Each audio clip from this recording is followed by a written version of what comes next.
کا نام حجر ابیض تھا، سفید پتھر، لیکن وہ گناہوں کو لیتے لیتے انسانوں کے گناہوں کو اپنے اندر جذب کرتے کرتے وہ پتھر کالا ہو گیا، اس لیے اس پتھر کا نام حجر اسود ہو گیا۔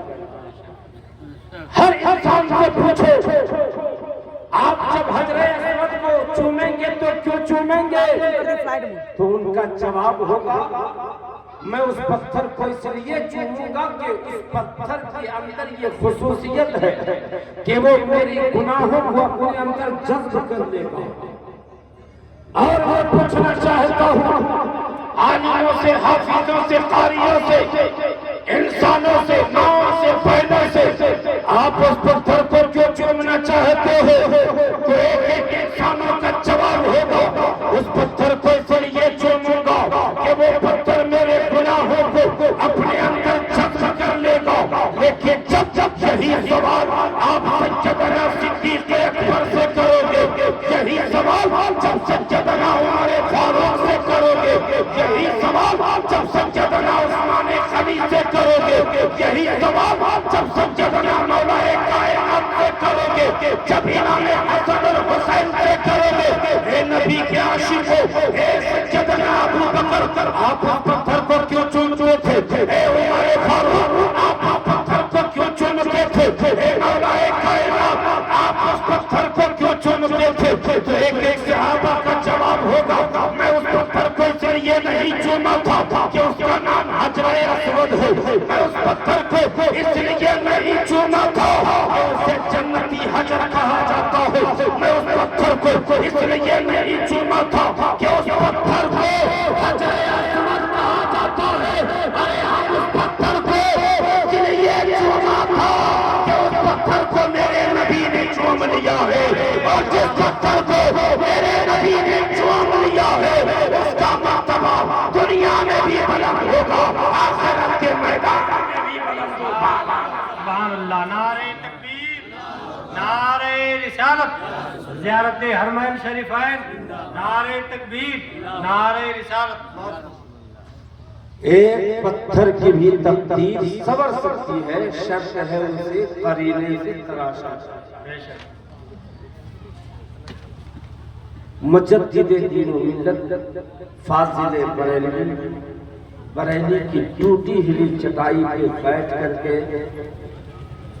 نعت نبی لکھتے اور پڑھتے ہیں، یہی لکھتے ہیں حاجیوں آؤ، حاجیوں آؤ، شہنشاہ کا روضہ دیکھو، حاجیوں آؤ، شہنشاہ کا روضہ دیکھو، کعبہ تو دیکھ چکے، کعبے کا کعبہ دیکھو۔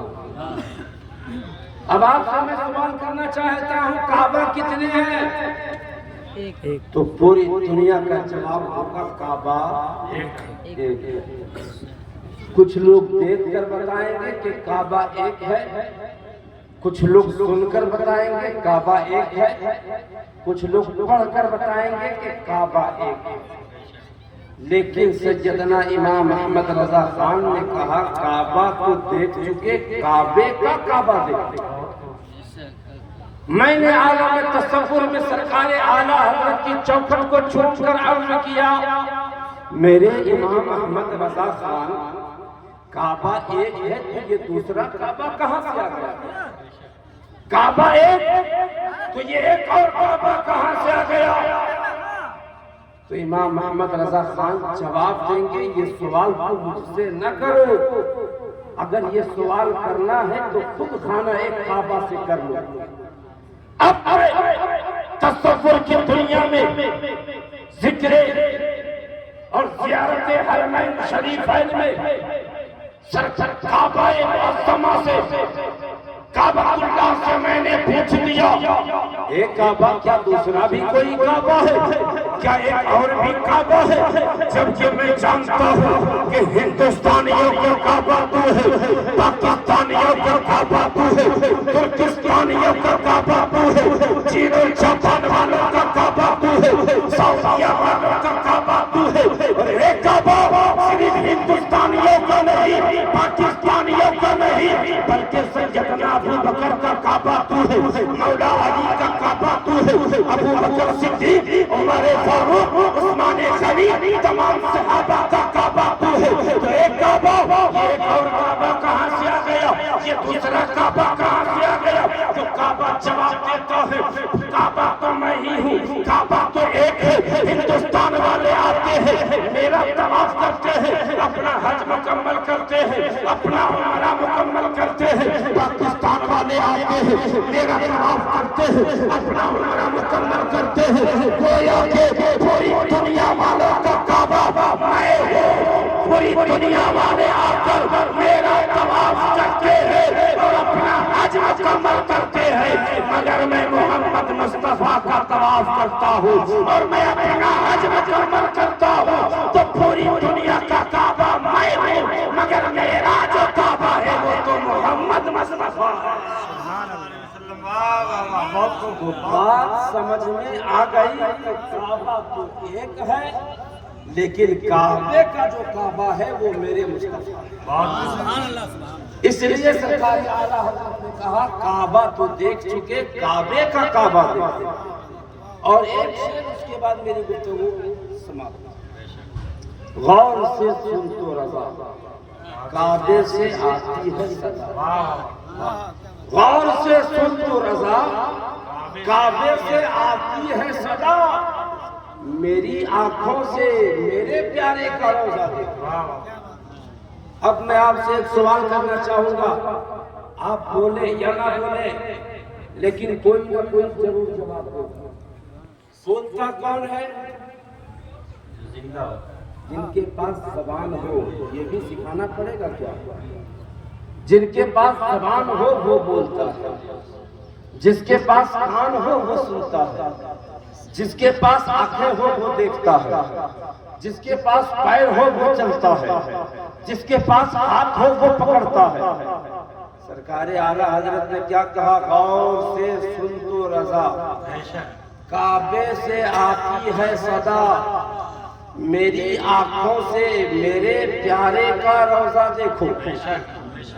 پھر میں نے سرکار اعلیٰ حضرت سے پوچھ لیا، اے امام احمد رضا خان، یہ کعبہ سے کون سی آواز آ رہی ہے؟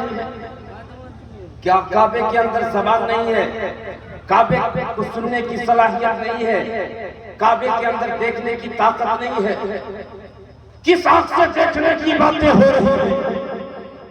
کون سی آوازیں آ رہی ہیں؟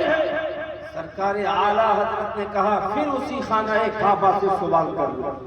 پھر میں تصور کی دنیا میں اسی خانہ کعبہ سے سوال کیا اور کہا، اے خانہ کعبہ، تیرے اندر زبان نہیں ہے، تیرے اندر آنکھیں نہیں ہے، تیرے اندر سننے کی صلاحیت نہیں ہے، کس آنکھ سے دیکھنے کی باتیں ہو رہی ہے؟ کون سی آوازیں آ رہی ہے؟ تو کعبہ جواب دیتا ہے، شاداب رضا قادری، اگر تم دیکھنے کی باتیں کرتے ہو، اگر تم سننے کی باتیں کرتے ہو، اگر تم تاریخ نہیں پڑھے ہو تو پڑھ لو تاریخ کو۔ اسی حرم کے اندر اسماعیل کی قبریں موجود ہے، اسی حرم کے اندر حضرت ابراہیم کی قبریں موجود ہے، اور اگر تم دیکھنے کی جو باتیں ہو رہی ہے اور جو آوازیں آ رہی ہے وہ آواز کہیں اور کی نہیں ہے، وہ سیدنا ابراہیم کی آواز ہے، وہ سیدنا اسماعیل کی آواز ہے۔ اے لوگوں سنو، اگر تم مصطفیٰ کے روضے کو دیکھنا چاہتے ہو، اگر تم مصطفیٰ کے روضے کی زیارت کرنا چاہتے ہو تو اپنی آنکھوں سے زیارت نہ کرنا، اگر دیکھنا ہو تو اسماعیل کی آنکھوں سے دیکھ لو، ابراہیم کی آنکھوں سے دیکھ لو گے۔ جب تم اسماعیل اور ابراہیم کی آنکھوں سے دیکھ لو گے تو اللہ تمہارے حج کو بھی قبول کرے گا، تمہارے عمرہ کو بھی قبول کرے گا۔ اب بات سمجھ میں آئی؟ غور سے سن تو رضا، کعبے سے آتی ہے صدا، میری آنکھوں سے میرے پیارے کا روضہ۔ حاجیو آؤ شہنشاہ کا روضہ دیکھو، کعبہ تو دیکھ چکے، کعبے کا کعبہ دیکھو۔ اللہ تبارک و تعالیٰ کی بارگاہ میں دعا کرتے ہیں مولا، اور سب سے پہلے میں آپ لوگوں کا شکریہ ادا کرتا ہوں۔